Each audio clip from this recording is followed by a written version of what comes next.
Hi, everybody. So this is a panel, I think the name changed 3 times. It was Wither, Pennsylvania originally, and that was a little, but I think it's, basically we're talking about, this panel is going to be a little bit more political. We're going to talk a little bit more about the political prospects for what's going to happen in Pennsylvania, which I know is something you're all following very closely. So we don't have a lot of time, so I'm going to try and be really quick, introduce my panelists.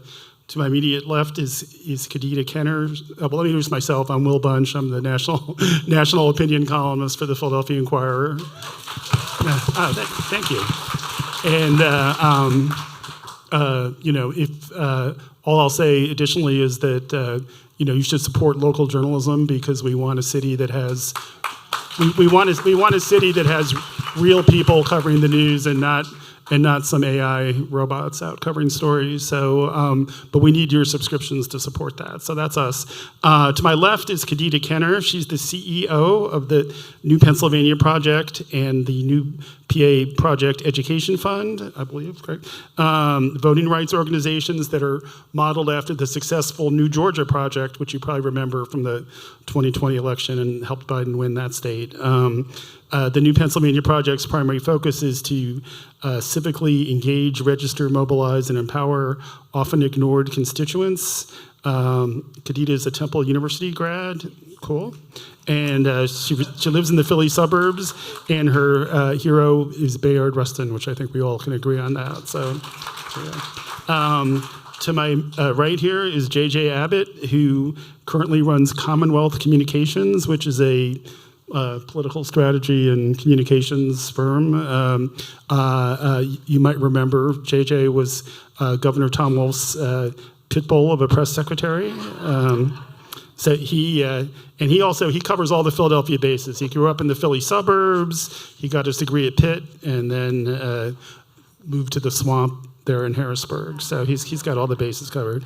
On my far left is someone who, if you're from Philadelphia, probably needs no introduction, but I'm going to give him one. It's State Senator Vincent Hughes, who's an icon.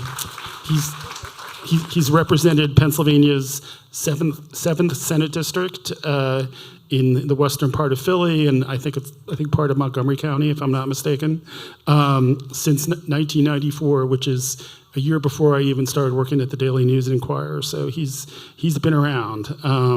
He's the top Democrat on the Senate Appropriations Committee. So if anybody needs an appropriation, hit Senator Hughes up after the event. Yeah, and he's a real champion for the progressive causes that all of us here care about, like raising the minimum wage, expanding health care, getting more voting rights, making college affordable. So, what's great about this panel is I think we've really got all the bases covered here. We've got a strategist, we've got somebody who's doing on the ground, get out the vote type work, and then we've got a key Harrisburg insider. So, I'm not going to ask anybody to predict who's going to win. Look, we all know it's kind of dead heat-ish between Trump and Biden. But what I think would be helpful is to get everybody's opinion on what you think is different about this 2024 election in Pennsylvania compared to 2020. Are there certain voting blocks where Biden is looking strong, he's in good shape, and I think more importantly, which are the demographics or maybe even certain geographic parts of the state where you think he needs to do a little bit more work. Kadida, because you're involved in door-to-door stuff, I'll ask you to talk about that first. All right. This is working. All right. Good to be with you all. I'm happy to be on this panel with these gentlemen. And I'm going to say this, too. I have your wife's lipstick on right now. Okay, all right. Yeah, so I will tell her that. Shout out to Shirley Okay. Ralph. All right. So there's a lot to be done here in 2024 that's obviously different than what we were able to do in 2020. I lead an organization that is doing voter registration. We've already registered 40,000 Pennsylvanians to vote in the last 2 years. And what's different about this moment is that we have to overcome much more disinformation and misinformation in this election than we ever had to do in 2020. And if I think about who it is that needs to be concentrated on in this moment, who needs to be centered, it's the exact communities in which our organization actually centers. It is communities of color, it is Black, it is Indigenous, it's other people of color. It's the youth, which we consider 35 and under. So shout out if you're 34, you are a youth. And it is also immigrant communities of new Americans. And these are the communities that must be engaged more heavily than ever before. And we all know that it is the Black vote that is winning these elections for these Democrats. And if we don't have turnout in this election by Black folks to save democracy one more time, we will be in trouble. So I'll leave it there. JJ is a strategist. What should Biden be doing strategically to get the constituencies that he needs to do more work on? Well, I think what's different about this election is that nobody wants to happen again. And so, we didn't really want Trump again, obviously in 2020, and there was a lot of momentum there, but there's just a lot of malaise about the state of our politics and the state of the world. And I think that's why it's really important that, across the demographics that Kadida mentioned, which I think really summarizes a lot of it, is I think the thing that's different this time is that we have a much bigger percentage of people that are likely just to opt out, that they're likely to see politics as just not serving them. And I think that could be people who don't vote at all. It's people who may go to the polls and vote in a local election but don't vote in the presidential, or it's someone that's going to make the wrong choice of, we have a binary choice in the election, and there are going to be other people on the ballot that could impact, how that goes at the top of the ticket.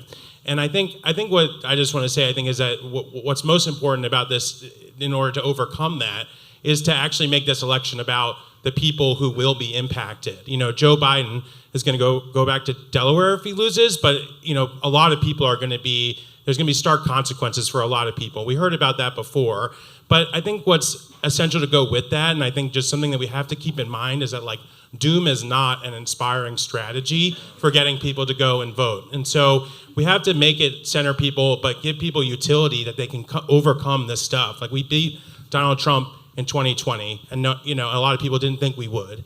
And since 2016, a Republican has not won a major statewide election in Pennsylvania, and including presidential, governor, and U.S. Senate. And so I think what it is that we have to remind people that they have the power over their own futures. And so there is a lot at stake for a lot of people, but that has to be paired with a message. And that's what's so important about the work that Kadida does, is that they're on the ground and they're inspiring people that their voices do matter, that they have the power collectively to make their communities better.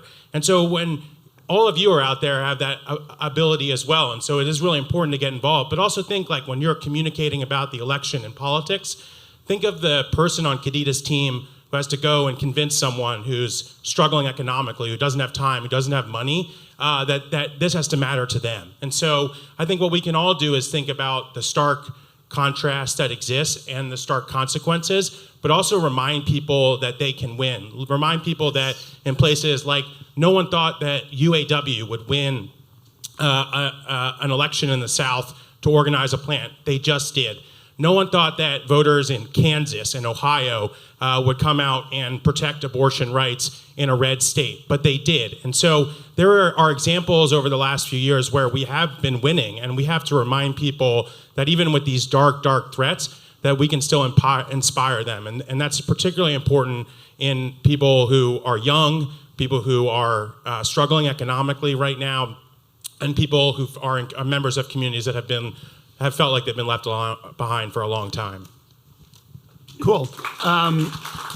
Senator Hughes, I'm wondering what you're seeing, what advice you might give to the Biden campaign to make sure they win this state. Well, first of all, let me say this. I want to build off of the conversation from the last panel, because there's one piece that they left out that all of you need to make sure you're paying attention to. And that is who is in the state legislature in any state across this country, all right? Do not just focus on federal elections. Make sure we take care of Joe Biden. Make sure we take care of Bob Casey. Make sure that we maintain the Pennsylvania House of Representatives Democrat. Make sure we flip the Senate in Pennsylvania, which is doable. We only need 3. There's one right there. She knows. She knows we only need 3. We know exactly where they are, and it is definitely doable. But no matter where you are, if you're talking to anyone anywhere around the country, all right, and you're talking politics, make sure you do not leave out the state legislature. I think we found out 4 years ago how important state legislatures were. All right. Now that's from now that is not just from the electors and that whole the electoral college, that whole piece and confirming all of that. But if you look at the states, you see how much power the states have. The states are the backdrop in reproductive care. The states are the backstop in voting rights acts. The states are the backstop in a whole bunch of other places. It is the states that fund public education, not the federal government, all right? These are, please, and I know, Will, it's a little off topic on your question, but I'm here for the 3,000 legislators all across the country that do not get the attention that they deserve to have, given the level of importance that they carry into this conversation. Please make sure that the state legislature is a part of the conversation. Now, I will say this, my observation about the campaign cycle that we're in right now, Kadida knows this, JJ knows this.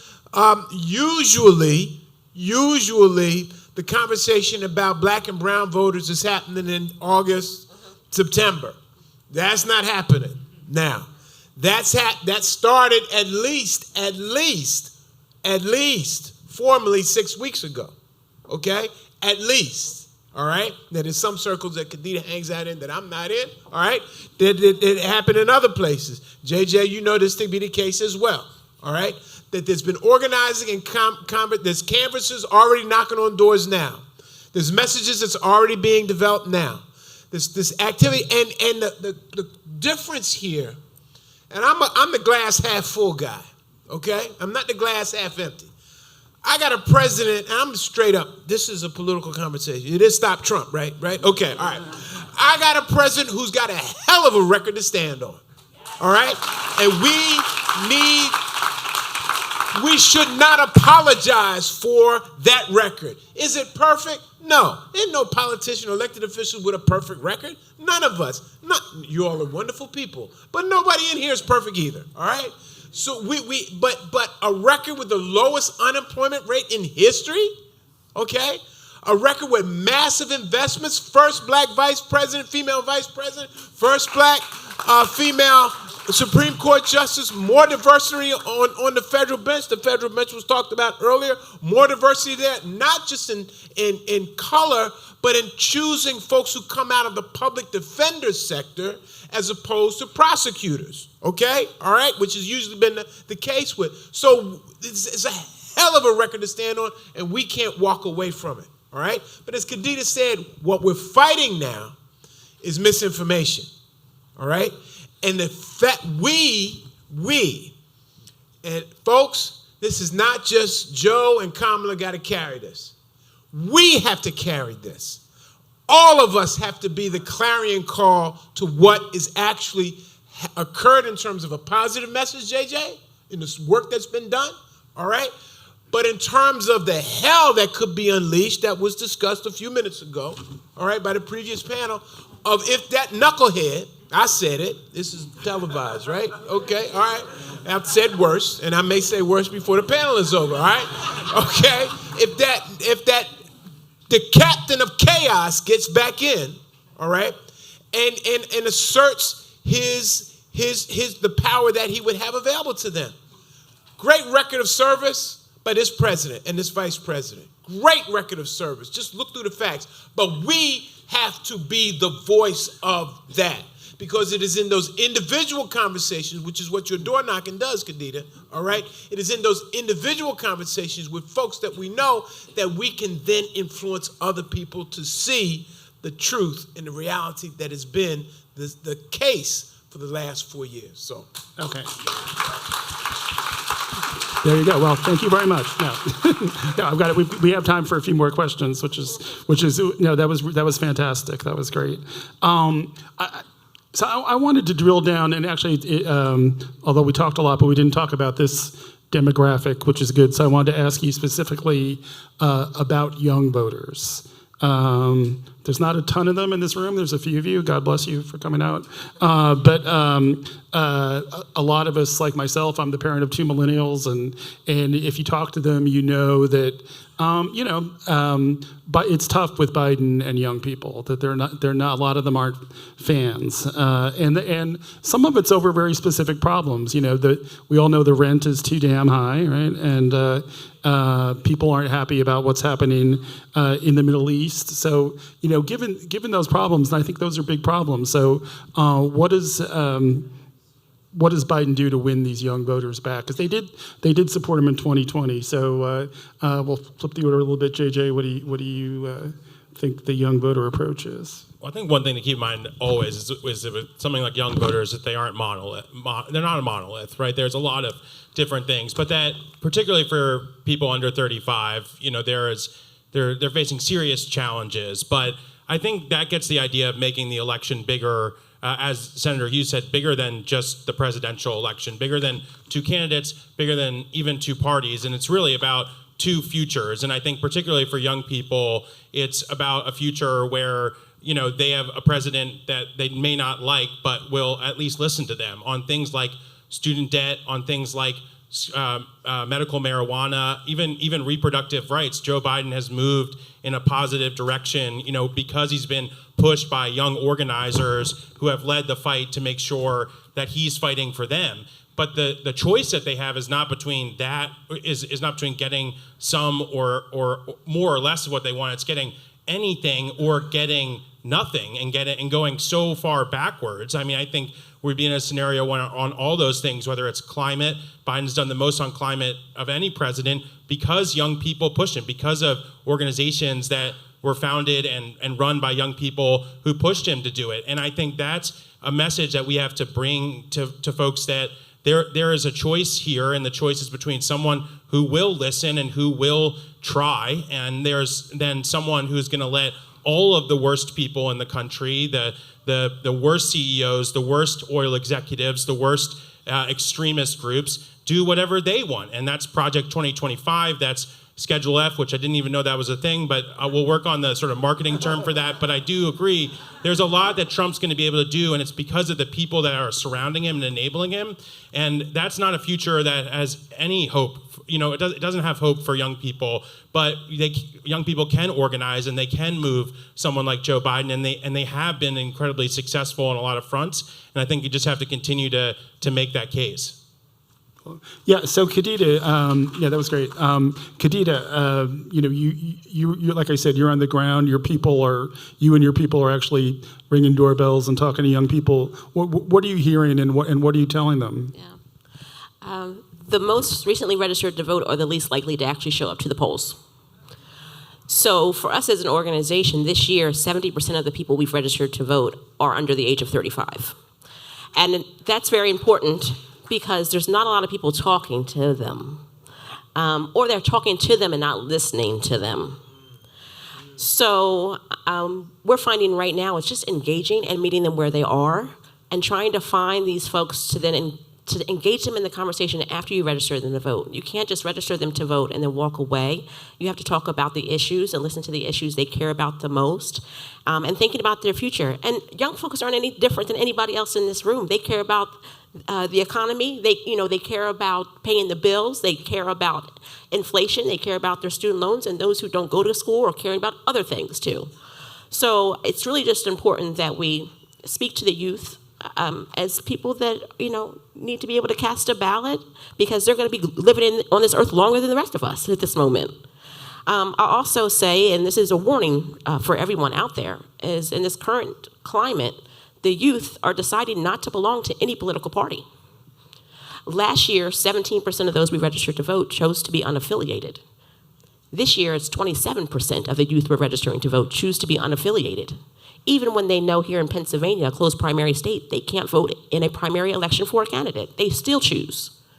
So it's all about engaging the youth, being intentful and being intentful with that, And then keeping in mind that there's just a lot of work to do. I'll just say this too. We have registered 2 100-year-old women to vote as well. Right? One of which had never voted before. And when asked why she never registered to vote, is because she said no one ever asked her. So it is important that we get out here and engage the youth, because they're not learning these things in school right now. It is not happening in all of the schools. And if we're not capturing them and they're not seeing mom or dad vote, how are we going to bring this new generation in for a lifetime of voting? But just to build, I'm sorry, Will. Yeah. I'm sorry. No, go ahead, jump in. But And be quick, and then we're going to have 1 minute each for our last question. There's progress. So in Pennsylvania, young person apply for their driver's license, automatically registered to vote. We introduced that bill a few years ago. Governor Josh Shapiro, Voting Matters, Governor Josh Shapiro signed it into as an executive order a few months ago. So automatic voter registration, which we tried with Governor Wolf, all right? Didn't happen, but but young person, they apply for their driver's license, they're automatically registered. So now, Kadida, as you said, we got to listen to what's in their heart and their mind, which will take that automatic registration and then actualize that and get them to actually participate.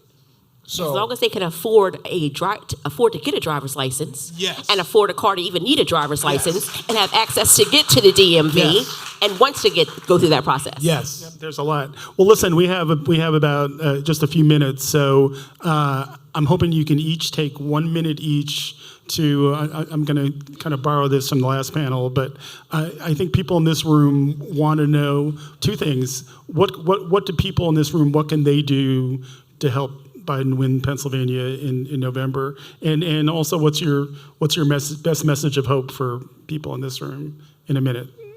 JJ, you can start. It's all about organizing, and so talking to your friends and family now before it gets completely nuts is incredibly important. Getting engaged in organizations where you can volunteer, whether that's in civic engagement or in the election itself. But I think we have to prove, and we have to show in numbers that we're fighting back against these things, and that will inspire other people to believe that they have the utility to stop all the bad things that we're all talking about all the time, and that there is a hope for things. And that's what I just say is that always keep in mind that presidential elections are about the future. Bill Clinton, don't stop thinking about tomorrow. Barack Obama, hope and change. We're looking back and worrying about all the things that have already happened. We're trying to make a contrast about the future and give people hope that there's something that they can do to make it better. Kadida, same thing. I'm an organizer, so always organizing. There's a good amount of you in here. Times it by 10. Talk to 10 people in your life, and talk to the young folks in your life. In Pennsylvania, only 1 in 4 high school students of voting age are registered. You have 4 grandchildren, odds are only 1 is registered to vote. That number decreases in the cities of Philadelphia and Pittsburgh. It's like 15%. Work to do. Engage the young people in your life, and don't assume that everybody is registered to vote. Don't assume. The last thing I'll say is, continue to support organizations that are doing this work on the ground, and continue to, just dispel the myths and the misinformation and the disinformation.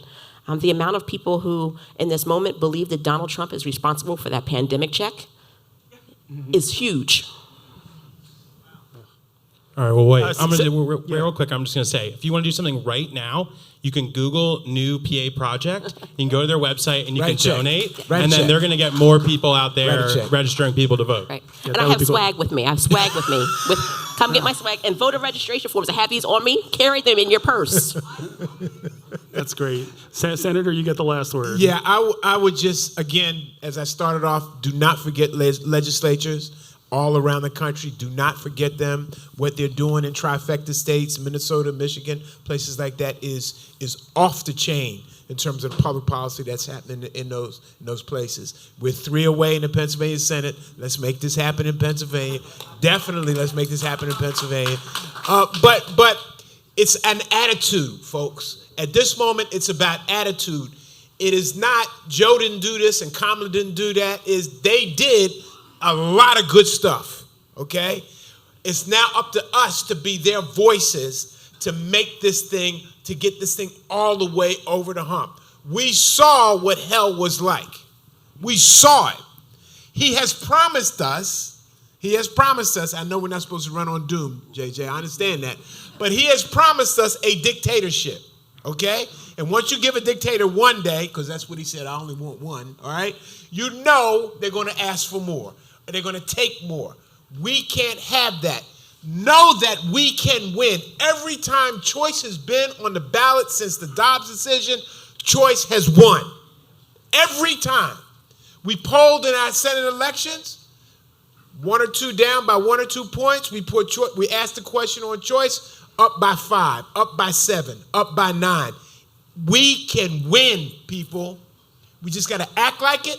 We just got to be responsible for it. We just got to take the winning hill. It's right there in front of us. It's right there in front of us. We can do it. Well, I feel a lot better listening to that. So, well, thanks to all of you. Thanks to the New Republic, and thanks to all of you guys for coming out. It was a lot of fun. Thanks to Will.